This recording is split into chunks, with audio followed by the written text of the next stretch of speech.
Comedy Film Nerds Podcast. Let's the first get into the movie. movies that just came. That's right. Pirates of the Caribbean, Dead Men Tell No Dead Tales. men tell Now, no tales. I've seen all of these movies, and I have, Have you? I have to say it's one of those franchises. Even though I've seen them all, I've kind of lost track how many there were. This was the fifth one. Isn't that right, I thought Aaron? it was more than The that. fifth one. This is the fifth one. There's five of these? There's 5 of them, yes. And, there's 3 that are in the main continuity. There's one, number 4, was a bit of a side story with Jack Sparrow. And now this one brings us back to our continuity. And Orlando Bloom and Keira Knightley return after 10 years away from the franchise. That is in the trivia. However, don't get too excited. They're cameos. They're in there for a few minutes each, if that, maybe a couple of shots. And going into this movie, we saw it, the whole family went. And it's the kind of movie that no one really expects it to be good. In fact, on our website, Neil pretty much tore it apart. So he absolutely hated it. I was just remembering back to remember when the first Pirates of the Caribbean movie came out? Yeah. It introduced Johnny Depp as Jack Sparrow, how they had to fight to actually get him in the movie before he was this is the movie that really broke him into mainstream. And it was like it kind of followed this weird basic logic, and it was a fun popcorn movie. The first Pirates of the Caribbean was not a bad popcorn movie. You're basing a movie on a Disney ride. Right. Okay. Yeah. So, true. but there was an attempt to actually make it interesting and a fun popcorny movie. There's some great lines like, Yeah, but he's great though. Yeah. Let's just be The clear. first one, Let's he be was clear. great. Well, what I'm saying is, let's Yeah. be clear about something. Like they can't do these movies without him. right, there's no way. So even with a bad story, good story, he's the center, the focus Yes. of the movie because he is fantastic. Even Right. in the bad movies, he reminds me of Iron Man. What's his name? Robert Downey Jr. Robert Downey. It's Yeah. the same thing. Right. Like, And- they have that same thing. And if you remember the way the first Pirates of the Caribbean was set up, he shared the spotlight with Orlando Bloom and Keira Knightley, and it wasn't like the Jack Sparrow story. It became that though. It totally became that, absolutely. And I remember that even like there were some good lines like best start believing in ghost stories because you're in one, and the interesting special effects, and it was a fun, unexpected popcorn movie. And then they proceeded to get worse and worse and worse and more unwatchable as the franchise progressed to the point where, you don't even have a script. These are just effects pages.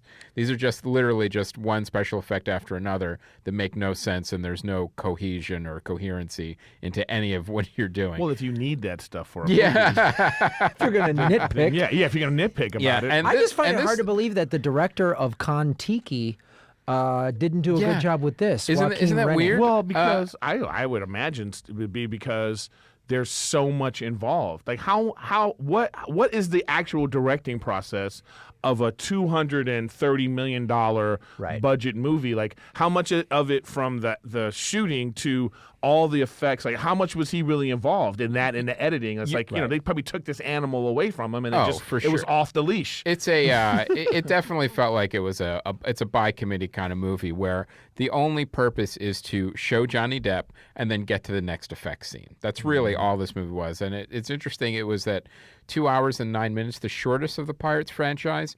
Didn't feel like the shortest at all. It did not feel the shortest. Now, there was one scene in the beginning that was kind of fun that reminded me of Fast and the Furious, where they're literally dragging a bank vault, but with horses. I just see like zombie sharks and everything. Well, yeah, that's what kind of got me excited. Maybe they'll do some different interesting things. And like it is there were zombie sharks, which were fun and interesting for a few minutes, but then you're just barreling onto the giant effects shots at the end to the point where nothing's grounded, and you're like, okay, well now, I think Guardians of the Galaxy suffer from this a little bit, where you're just at the end. There's so many special effects and there's so many visual effects that are like, well, now it's just a video game now. Now I've just I disagree with you on that because I feel like this all goes down to story. Like, ignore the special effects. Ignore all that. Because the first Galaxy had tremendous special effects in it, too. It didn't lack in special effects. No. It just was a better movie. Yeah. So this is what happens is when the story sucks, when the performances suck, or and the continuity and all that, then the most glaring thing we see is all the special effects. I think you're actually agreeing with me. You know, I am. I am. But at the same time, though, it's like I think that like it's just, to me, it's the same amount of special effects. They do the same thing. Like it's the same thing. It's like, here's Johnny Depp, and then we're gonna go to a special effects. In the good Pirates of the Caribbean, it was the same thing. It's just that they just didn't do a good job with the story. They just forgot about that this was important. Oh, they threw and I it think away. that's a big problem that's happening in a lot of movies in Hollywood right now. I totally agree. It's a disturbing trend of like just get to the next effects shot. But it's a great point. When it is executed correctly, like let's say Guardians of the Galaxy 2, it supports the story. The effects support the story, because this, when you have no story and then you just have actors coming in and phoning it in, or they were miscast, or whatever the problem is, right? Then it's just by the way, there was all of those things in the movie. Because you kind of want to ignore the special effects, like Forrest Gump.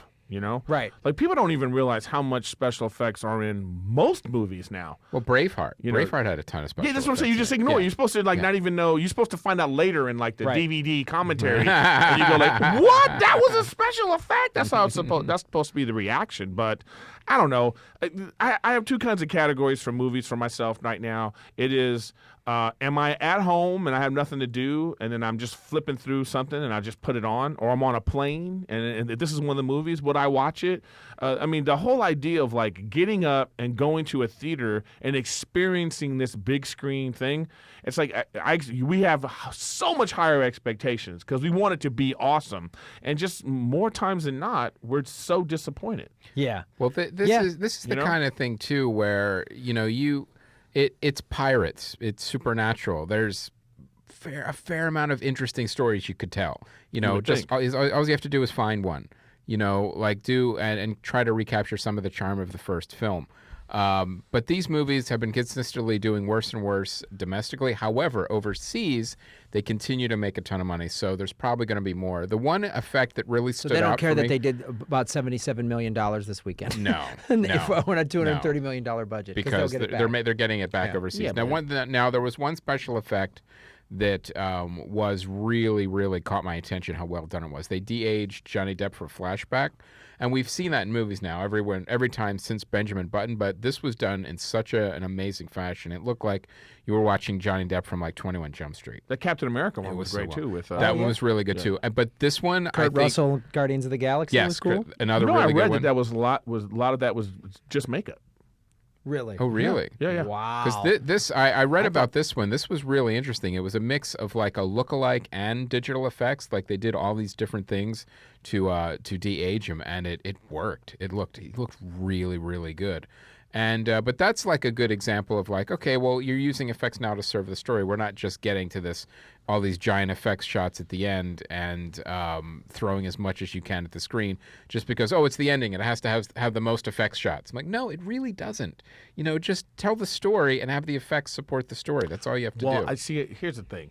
When you have a movie franchise like this and it's the same producers, at some point you need to everyone needs to be fired. Right. And then a new crew. Because this is what needs to happen with DC movies. Yes. Because they all suck. Yes. Like whoever is doing the Marvel, they got it right. Okay? Mm-hmm. And so they have this team of people that are making these Avengers, Iron Man, Captain America movies, somewhat Thor, somewhat, but either way, what I'm saying is they're enjoyable. Even their misses are decent. Mm-hmm. Over in the DC world, it is absolutely horrible. Okay, like I can't even, and it makes me so mad because of how great the Marvel. Well, I'm hoping Wonder Woman turns that around a little bit. I hope so. Mm-hmm. I hope so. And we'll know in a week. We sure will. But and so the thing with something like Pirates, it's like they had it now. It's these same people trying to recapture. It's almost like they should have handed the reins off to someone else, and it could just be a completely different. Right. Which would be great. I would love to see that. Which would have been awesome. Yeah. Wouldn't that be great? Wouldn't you, if they found these amazing storylines,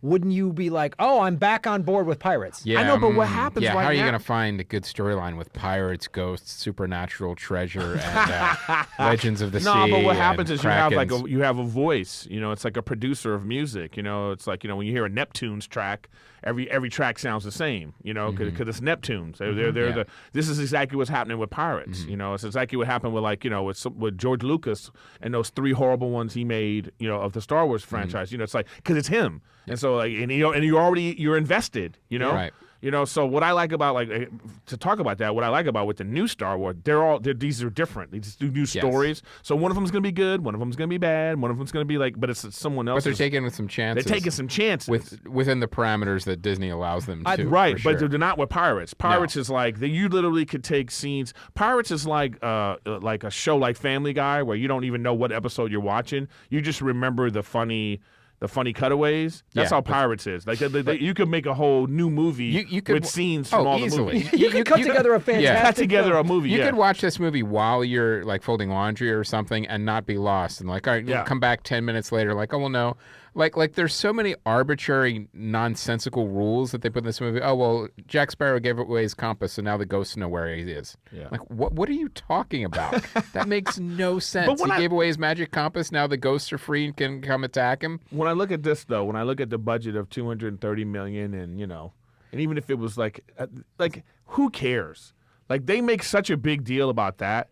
It doesn't matter because we're talking about a company That doesn't want to be audited. that makes that makes billions and billions of dollars, and this movie franchise with merchandising and everything. I think if they put a dollar amount by how much money they've made, and to Johnny Depp was like, yeah, I'll keep doing it because they paid him $60 million. Yeah. Like he's like, yeah, let's do another one. Yeah. Like that's the franchise that started all that nonsense. And if you know what I guys mean? remember when the first movie was even being shot, like the executives were seeing the footage of Johnny Depp and they were getting really nervous. They're like, "This is ridiculous. We can't release this." And Jerry Bruckheimer just said, "Let Johnny Depp do what he's doing. I'll take full responsibility." And then it became a big hit. And then of course, then everyone looks like geniuses. That's how they do it. But that's how we forget. But this was before the fall of Johnny Depp. It was hard to get him cast. It was hard to let him do what he wanted to do. And this, No, this was after the fall. This was the comeback. This was he was No, like he was on the comeback. it was like doing like a bunch of That was his indies Pulp and Fiction, man. this was the one. This was That was his If Pulp you go Fiction. from all of your cool indie cred to having someone dressed like you in a theme park, that's a huge comeback / Yeah, but at the same time, though, you're 40-ish at that point. Like he was in his 40s, I think, at that point. And this is the first time someone handed him a check for multiple millions of dollars for a project. And then the sequel, and then it was like a point where he was getting points and getting so he was like, Oh, yeah. whoa, like this Yeah. is the most successful financial success he's probably of all. That first Pirates check was probably more than he's gotten for Edward Scissorhand and all these other movies 21 Jump combined. Street. 21 Jump. I mean, just combined. So I mean, I have to give him credit for this. He did what he wanted to do in his prime. He was like, this is the movies I want to make. This is who I want to be known for. Now he's got kids and mistresses and things. Now he's he's an got to take care of. alcoholic who's abusive to ladies. he's So got some, yeah, He's like, you got to What a pay for dick. that. You got to pay for all that. He's got a few legal problems. You got to pay Yeah. for that stuff. So I the money used grab. to be big on board with this guy because of this movie, and I loved his independent stuff, and this was cool. And then he got drunk on people. Literally, he got drunk, but then he also got drunk on people telling him, "Oh, you're a hilarious comedian." And then he started making these movies that are not funny. Mordecai, Lone Ranger, these things are. Someone was like, you were could see like disasters. at cocktail parties, they're like, "Oh, Johnny's a great comedian." What? The acting And then version you hear of about George Lucas. he's hitting Yeah. his girlfriend or whatever. Fuck him. Fuck his money and fuck everything he's doing. And fuck the Pirates. And I feel bad too for Orlando Bloom. Like he really thought he was gonna be something. You Right. know what I mean? Well, there was coming off Lord of the Rings, and it was like he was like the huge. guy, and then they put him in like this little one of those romantic comedies, and it just bombed. And then it was like, what's he doing? And then he wasn't I think he had a few indie things trying to be that guy. That didn't work, and then he just ended up back in The Hobbit. They called him like, "Hey man, you want to do The Hobbit?" And he was like, Like, "Yeah, absolutely. let's do that. Yeah. How much? How much am I gonna get for that?" I still got the outfit from the first one. Of course he does. He's got a little shrine in his his Reseda So- condo. You know what I mean? You know what I mean? With like a key thing. Do. Yeah. Welcome, Orlando. You know, and then he just goes in. He just gets Wi-Fi at the Panini, the Panera or whatever. No, but I mean, I can understand, like, you know, but it's not horrible what he's done. But I feel like I get the impression that he had a different idea of where his career was going to go. Well, everything was pointing in that direction It too. was. After Lord of the Rings and after this was a huge movie, the first one, and he was one of the main stars. Like I said, like, you know, Johnny Depp was in the movie, but and at that point he was typecast too, though, as like this swashbuckly, because he looks great at that. Like, But they were. I don't want to see him in modern times. Like, Well, get a sword in his hand. When you Right, put him next exactly. to, you know, 40-something Johnny Depp, it was like, oh, the studio is grooming this guy to be the Right, next dude. yeah. He was 28 or whatever. They were. And you they saw tried- the billboards that were just Orlando Bloom. yes, Yeah. and they tried to do that in this movie too. They introduced like 2 new young, beautiful cast members, and it doesn't work. Shot